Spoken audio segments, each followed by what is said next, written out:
Feudal system in medieval society was extremely hierarchical.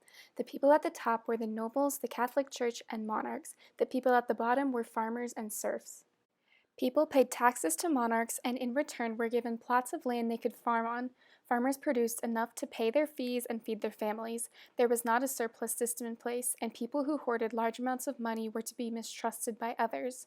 In the villages where serfs lived, there was a bailiff to negotiate with the noblemen's representatives about farming regulations and schedules, and which of the villagers would join the king's army. Serfs were bound to the land and rarely moved, and social mobility was almost non existent. There were laws in place called entails, and these prohibited noblemen from selling property outside of their families. Conformity to tradition was valued, and anything that changed the status quo was met with protest and peer pressure. Both noblemen and serfs held one another accountable in not straying from social standards. The church held an enormous power over the people. They were paid for certain social, legal, and religious services. The Catholic Church was the only recognized one, and dividing from the church to create one's own religion was persecuted. In the New World, a rigid social structure followed the serfs who crossed over, but the trading companies became the new monarchs. Farmers were given rights to farmland in exchange for portions of their crops.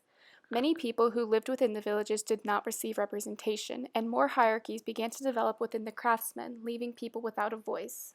Many of the indentured servants had some protections, but were overall left to the mercy of their masters and lack of opportunity once their contracts were over. Wealthy families and aristocrats had more power and control, which was reflective of monarchs and noblemen in the feudal system. The Protestant churches also set taxes in place for farmers, and clergy members often became part of the governing groups. There were many regulations set, including wages, farmlands in use, which animals could be hunted and pasteurized, and the prices of items. Before the 1750s, early colonists failed to set in place new social and political systems that would give them more benefits than what they had in England.